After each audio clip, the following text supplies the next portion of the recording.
గారిని సోనియా గాంధీ గారిని గుర్తుపెట్టుకొని మల్లికార్జున్ గారి నాయకత్వంలో అశేషంగా తరలి వచ్చిన ఆసిఫాబాద్ జిల్లా 2 నియోజకవర్గాల కార్యకర్తలు ఆసిఫాబాద్ సిర్పూర్ కాగజ్ నగర్ కార్యకర్తలందరికీ కూడా పేరు పేరున హృదయపూర్వక నమస్కారాలు।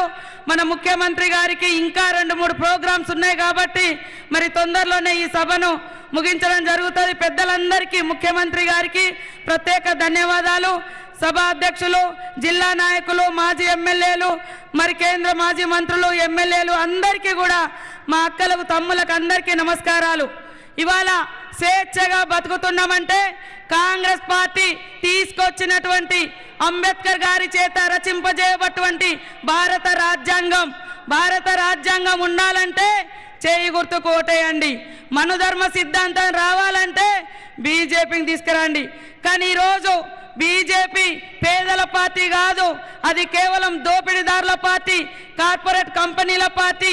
కాబట్టి ఈ 10 సంవత్సరాల కాలంలో మీ ఇళ్ళకెళ్ళి మీరున్న ఇల్లు కానీ, మీ గల్లీ రోడ్డు కానీ, మీరు దున్నుకునే భూమి కానీ, మీ వాడలో ఉన్న కరెంటు కానీ ఏమైనా ఇచ్చిందా ఒక్కసారి ఆలోచించండి। బీఆర్ఎస్ కూడా ఇంకా కేసీఆర్ గారు పవర్ హ్యాంగ్ ఓవర్ లో బతుకుతున్నాడు, అధికారం మత్తులో బతుకుతున్నాడు, అధికారం ఉన్నామనేటువంటి భ్రమలో బతుకుతున్నాడు।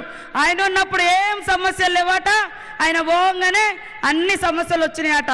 ఆయన ఇంకా ఆ భ్రమలోనే ఉన్నాడు। మీరు మాత్రం కాంగ్రెస్ పార్టీ చేయి గుర్తుకు ఓటేయండి।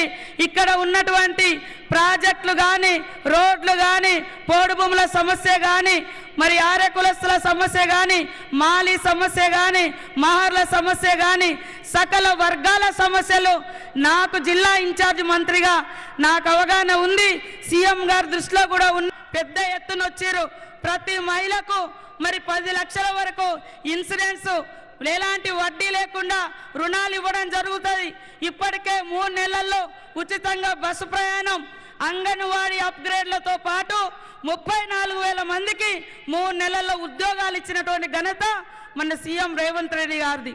అదేవిధంగా మహిళలకు కూడా అన్ని రంగాల్లో ముందుకు తీసుకురావాలన్నటువంటి లక్ష్యంతో పనిచేస్తూ ఉన్నాం।